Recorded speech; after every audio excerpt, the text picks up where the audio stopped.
speaks to our possibility. My children represent the first majority minority population in this country, and this gives us and what a beautiful vision! What a beautiful vision! Hush not, child. Kamala Harris, 55 years old, the child of immigrants, and the former vice president, now the presumptive nominee. Let's listen. Folks outside, but we're keeping our social distancing and playing by the rules. Good afternoon, everyone. To me and to Kamala, this is an exciting day. It's a great day for our campaign, and it's a great day for America, in my view. Over the past several weeks, I've had the incredible privilege of meeting and spending a good deal of time with a group of talented women leaders, all of whom are qualified to be president. With each one, the more I learned about them, the more I talked to them, the more impressed I was, even though I knew them before. I want to thank each and every one of them for being part of this process, and I look forward to working with them as we rebuild this country to get elected, and once we are elected, God willing.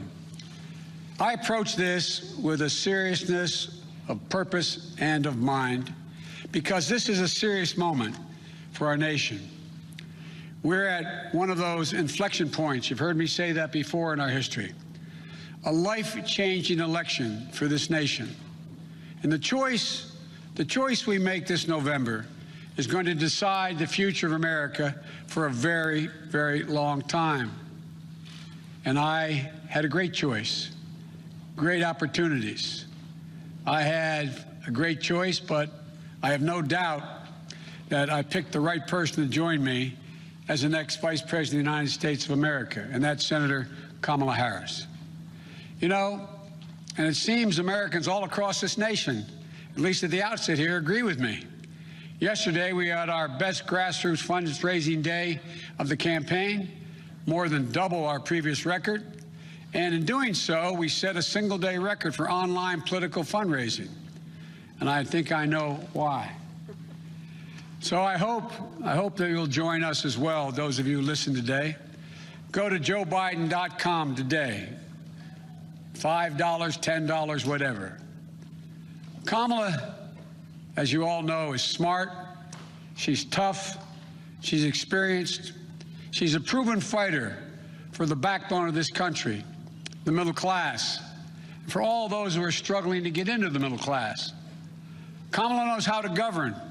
She knows how to make the hard calls. She's ready to do this job on day one. And we're both ready to get to work rebuilding this nation and building it better. As Attorney General of the largest state in the country, Kamala took on the big banks over mortgage fraud and won, took on big oil when it wanted to pollute without consequences. She was a pioneer in marriage equality and tackled the gun lobby.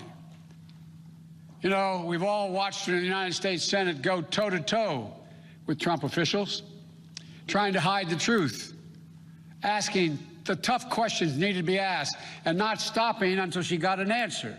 And when none was forthcoming, it was obvious what the answer was.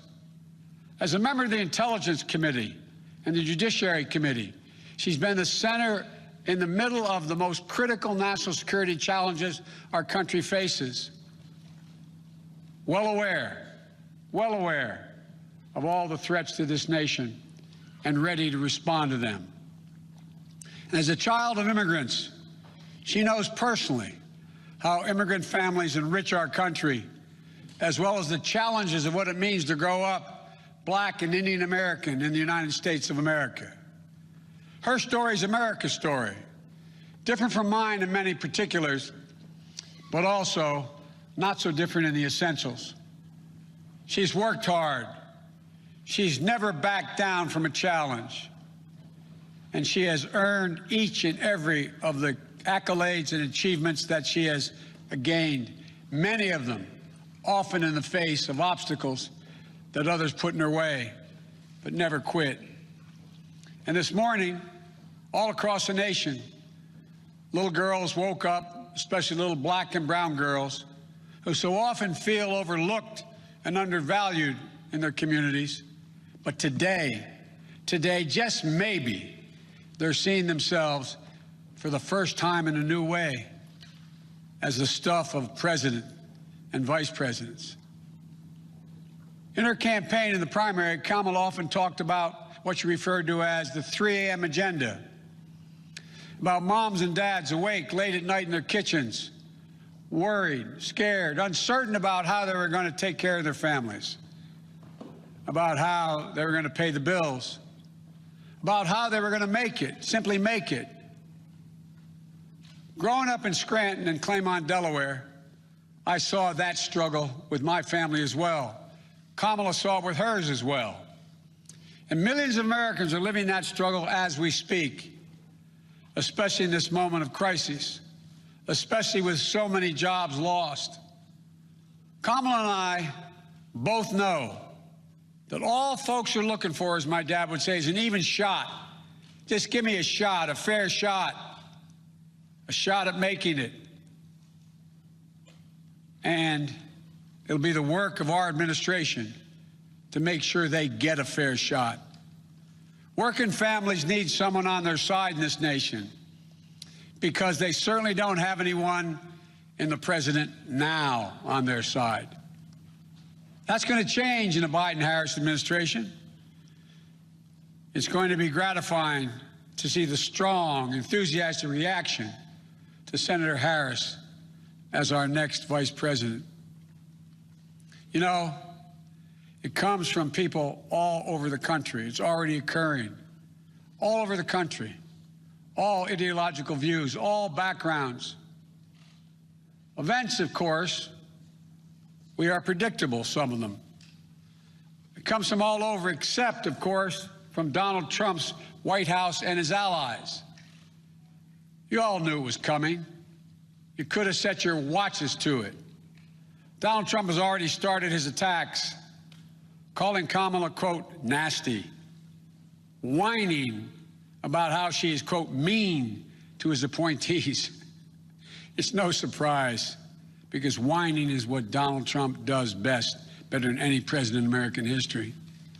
Is anyone surprised Donald Trump has a problem with a strong woman or strong women across the board? We know that more is to come. So let's be clear. If you're a working person, worried about whether or not you'll have a job to go to, whether or not you'll be able to pay your mortgage, pay your rent, worried about the poison in the air you breathe, the water you drink, worried about your civil rights, even your basic right to dignity, which is under attack with this administration. Kamala Harris has had your back, and now we have to have her back. She's going to stand with me in this campaign, and all of us are going to stand up for her. On January 20th, 2021, we're all going to watch Senator Harris raise her right hand and swear the oath of office as the first woman ever to serve in the second highest office in America, in this land.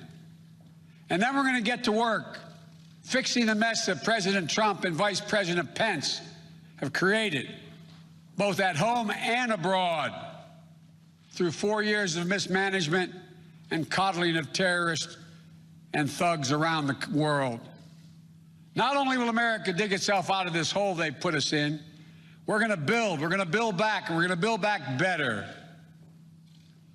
We have a public health crisis while he's in court trying to do away with health care. With more than 5 million reported infections, 165,000 people dead and climbing as a consequence of COVID-19. And still, months later, no real leadership or plan from the President of the United States how to get this pandemic under control. No real help for the states and local governments trying to fill the vacuum of leadership from the White House. No real help for children and educators, for small businesses and frontline workers they're ones holding our country together. Instead, he's issuing executive orders and making promises that in the end will defund the Social Security system while insisting that this virus will disappear. the Joe Biden and Kamala Harris administration will have a comprehensive plan to meet the challenge of COVID-19 and turn the corner on this pandemic. Masking, clear science-based guidance, dramatically scaling up testing, getting states and local governments the resources they need to open the schools and businesses safely. We can do this. We just need a president and a vice president willing to lead and take responsibility. Not as this president says, it's not my fault. The governor should thank me more. As that old saying goes, give me a break. We have an economic crisis with more than 16 million Americans. 16 million still out of work. Donald Trump is on track to break another record. On track to leave office with the worst jobs record of any American president in modern history. But instead of doing the hard work of meeting face-to-face with congressional leaders, Democrats and Republicans in the White House, like every other president has done in a crisis, to get Americans the relief they need and deserve, Donald Trump is on the golf course. If I told you this 3 years ago, you'd look at me like I was being crazy. He hasn't even met with the leadership. He doesn't have time, it appears. We have a climate crisis that Donald Trump refuses to even acknowledge. When he thinks about climate change, all we hear is the word hoax. The Biden-Harris administration is going to meet the climate crisis, protect the health of the American public. And along the way, we're going to deliver one word: jobs, good-paying jobs. We have a racial justice crisis. Donald Trump seeks only to inflame it with his politics of racist rhetoric and appeals to division. You know, today is not only the day I'm proud to introduce Senator Kamala Harris as the vice presidential nominee of the Democratic Party, it's also the 3rd anniversary of that terrible day in Charlottesville. Remember what it felt like to see those neo-Nazis? Close your eyes. And those Klansmen, white supremacists, coming out of fields, carrying lighted torches, faces contorted, bulging, veins, pouring into the streets of a historic American city, spewing the same anti-Semitic bile we heard in Hitler's Germany in the 30s. Remember how it felt to see a violent clash ensue between those celebrating hate and those standing against it? It was a wake-up call for all of us as a country. For me, it was a call to action. My father used to say, silence is complicity, not original to him, but he believed it. At that moment, I knew I couldn't stand by and let Donald Trump, a man who went on to say, when asked about what he thought, he said there were very fine people on both sides. Quote, very fine people on both sides. No president of the United States of America has ever said anything like that. See him continue to attack everything that makes America, America. I knew we were in the battle for the soul of the nation. That's when I decided to run. And I'm proud now to have Senator Harris at my side in that battle, because she shares with the same intensity I do. For she's someone who knows what's at stake. The question is, for all Americans to answer, who are we as a nation? What do we stand for? And most importantly, what do we want to be? You know, someone who knows that the future of this country is limited only by the barriers we place on our own imaginations, because there's nothing Americans cannot achieve when we put our minds to it, when we do it together. One of the reasons I chose Kamala is because we both believe that we can define America simply in one word: possibilities. Possibilities. Let me say it again. Possibilities. That's America. That's what sets this nation apart, is that everyone, the ability for everyone, and we mean everyone, to go as far and dream as big as hard work and their God-given ability will take them. When I agreed to serve as President Obama's running mate, he asked me a number of questions, as I've asked Kamala. But the most important was, he said to me, he asked me what I wanted, most importantly. I told him I wanted to be the last person in the room before he made the important decisions. That's what I asked Kamala. I asked Kamala to be the last voice in the room, to always tell me the truth, which she will. Challenge my assumptions if she disagrees. Ask the hard questions. Because that's the way we make the best decisions for the American people. I got a chance to spend some time at my home today with Kamala and Doug. And I want to thank them, and I thank them publicly for agreeing to join and take this journey with Jill and me. Doug, you're going to have to learn what it means to be a barrier breaker yourself in this job you're about to take on. America's first second gentleman. And although they're not with us here today, I want to thank Ellen Cole as well. I had a chance to speak to Doug's mom and dad and to Ellen Cole. And we're going to get our kids together to let them know what's coming. My grandchildren are about the age of their children. I got to speak to them.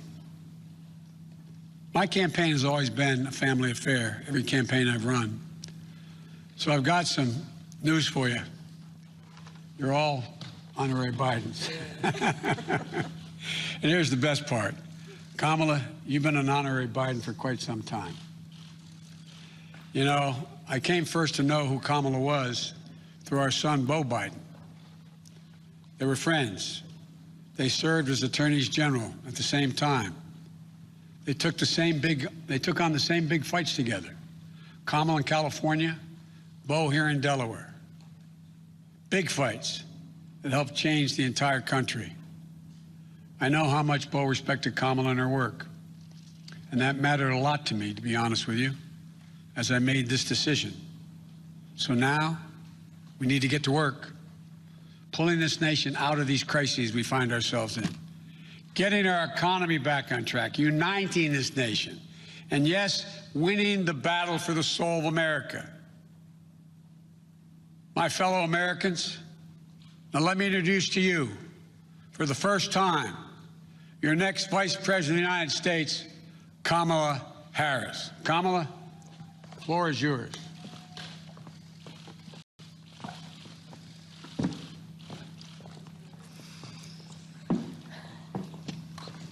What do you want? Here you go. Thank you, Joe. Thank you. Thank you, Joe. As I said, Joe, when you called me, I am incredibly honored by this responsibility, and I'm ready to get to work. I am ready to get to work. After the most competitive primary in history, the country received a resounding message that Joe was the person to lead us forward. And Joe, I'm so proud to stand with you. And I do so mindful of all the heroic and ambitious women before me, whose sacrifice, determination, and resilience makes my presence here today even possible. This is a moment of real consequence for America. Everything we care about, our economy, our health, our children, the kind of country we live in, it's all on the line. We're reeling from the worst public health crisis in a century. The president's mismanagement of the pandemic has plunged us into the worst economic crisis since the Great Depression. And we're experiencing a moral reckoning with racism and systemic injustice that has brought a new coalition of conscience to the streets of our country, demanding change. America is crying out for leadership. Yet we have a president who cares more about himself than the people who elected him. A president who is making every challenge we face even more difficult to solve. But here's the good news. We don't have to accept the failed government of Donald Trump and Mike Pence. In just 83 days, we have a chance to choose a better future for our country. So, Joe, Dr. Biden, thank you for the trust you've placed in me. Jill, I know you will be an incredible First Lady. And my husband, Doug, and I are so grateful to become a part of your extended family. And ever since I received Joe's call, I've been thinking, yes, about the first Biden that I really came to know, and that, of course, is Joe's beloved son, one of his beloved sons, Beau. In the midst of the Great Recession, Beau and I spoke on the phone practically every day, sometimes multiple times a day, working together to win back billions of dollars for homeowners from the big banks of the nation that were foreclosing on people's homes. And let me just tell you about Beau Biden. I learned quickly that Beau was the kind of guy who inspired people to be a better version of themselves. He really was the best of us. And when I would ask him, where'd you get that? Where did this come from? He'd always talk about his dad. And I will tell you, the love that they shared was incredible to watch. It was the most beautiful display of the love between a father and a son. And Beau talked about how Joe would spend 4 hours every day riding the rails back and forth from Wilmington to Washington so he could make breakfast for his kids in the morning and make it home in time to tuck them in bed each night. All of this so 2 little boys who had just lost their mom and their sister in a tragic accident would know that the world was still turning. And that's how I came to know Joe.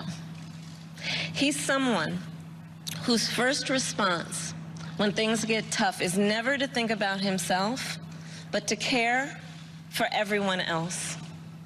He's someone who never asks, why is this happening to me? And instead asks, what can I do to make life better for you? His empathy, his compassion, his sense of duty to care for others is why I am so proud to be on this ticket.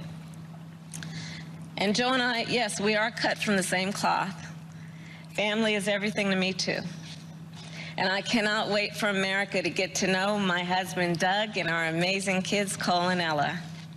Because whether I'm cheering in the bleachers at a swim meet, or setting up a college room dorm, or helping my goddaughter prepare for her school debate, or building Legos with my godson, or hugging my 2 baby nieces, or cooking dinner, Sunday dinner, my family means everything to me. And I've had a lot of titles over my career, and certainly Vice President will be great. But Kamala will always be the one that means the most.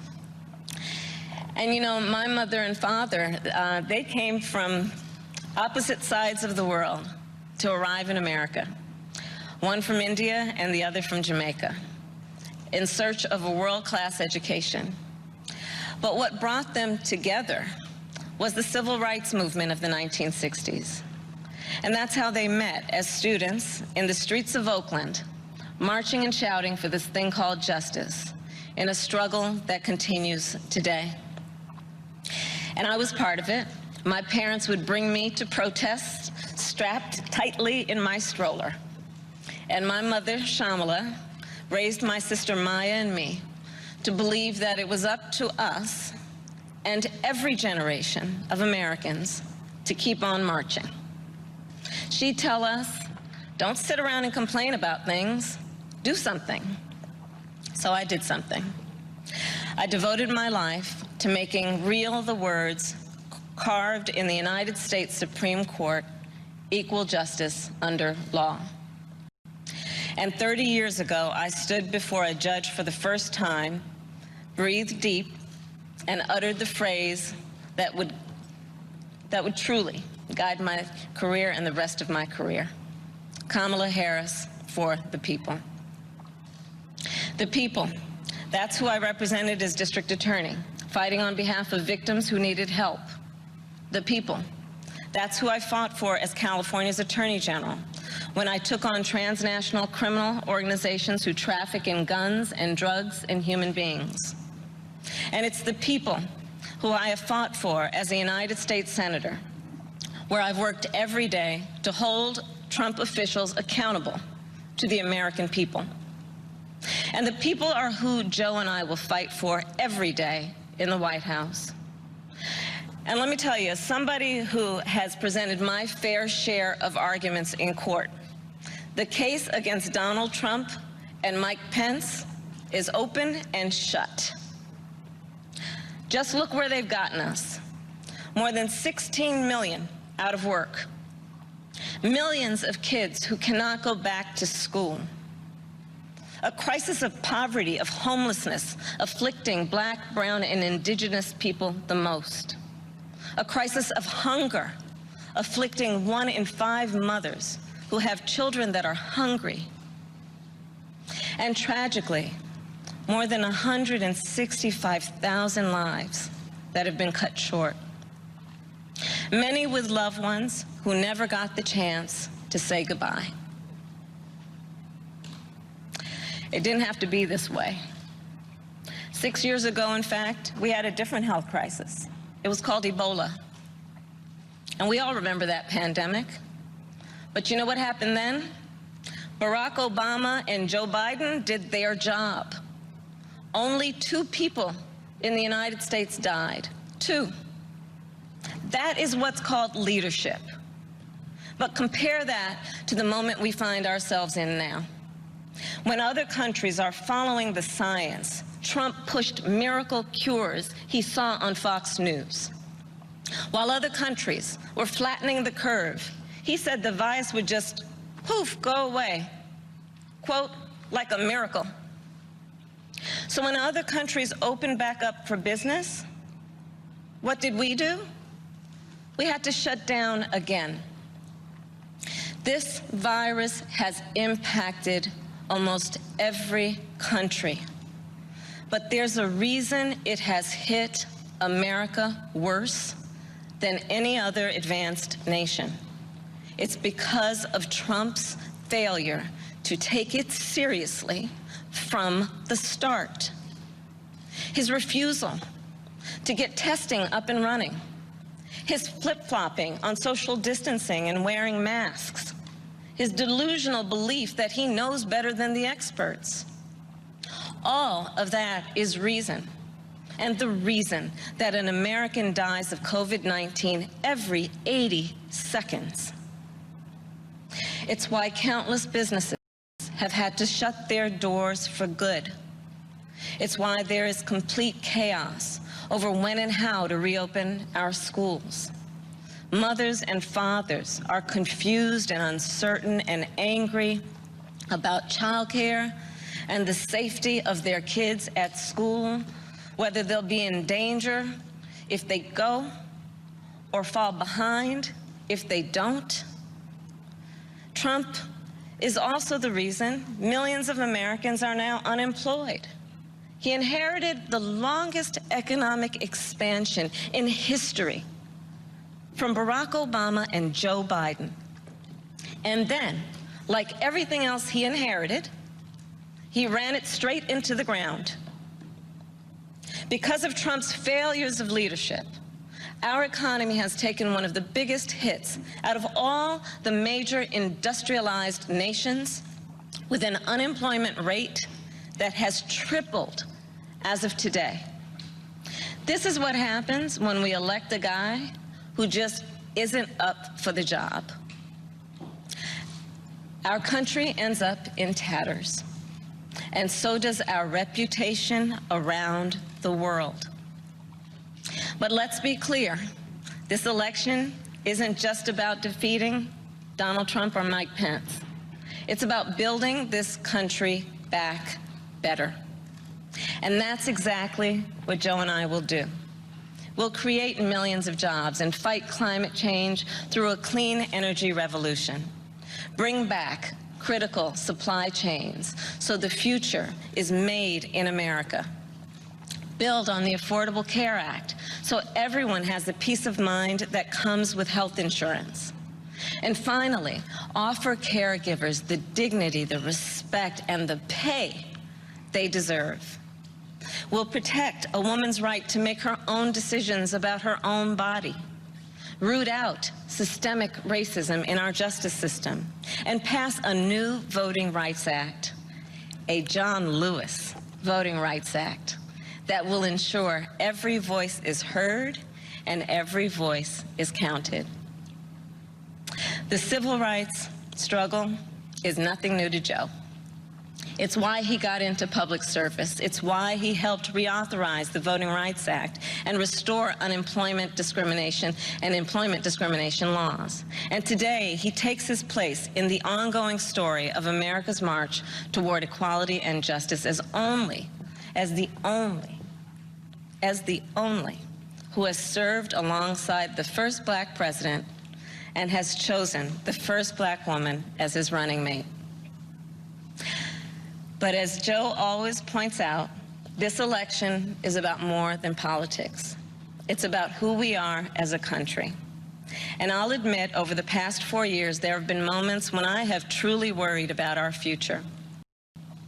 But whenever I think that there is a reason for doubt, whenever I've had my own doubts, I think of you, the American people, the doctors and nurses and frontline workers who are risking your lives to save others, the truck drivers and the workers in grocery stores, in factories, in farms, working there, putting your own safety on the line to help us get through this pandemic, the women and students taking to the streets in unprecedented numbers, the dreamers and immigrants who know that families belong together, the LGBTQ Americans who know that love is love, people of every age and color and creed who are finally declaring in one voice that yes, Black lives matter. All across this country, a whole new generation of children is growing up hearing the cries for justice and the chants of hope on which I was raised, some strapped into strollers of their own. And trust me, it's a song you'll never forget. So to everyone keeping up the fight, you are doing something. You are doing something great. You are the heroes of our time. And you are the reason I know we are going to bring our country closer to realizing its great promise. But to do it, we'll need to work, organize, and vote like never before, because we need more than a victory on November 3rd. We need a mandate that proves that the past few years do not represent who we are or who we aspire to be. Joe likes to say that character is on the ballot, and it's true. When he saw what happened in Charlottesville 3 years ago today, he knew we were in a battle for the soul of our nation. And together with your help, that's a battle we will win. Earlier this year, I said I'd do whatever Joe asked me to do. And so now I'm asking you to do the same. So visit joebiden.com to get involved in this campaign and vote. Because electing Joe Biden is just the start of the work ahead of us. And I couldn't be prouder to be by his side, running to represent you, the people. Thank you, and may God bless the United States of America. Thank you.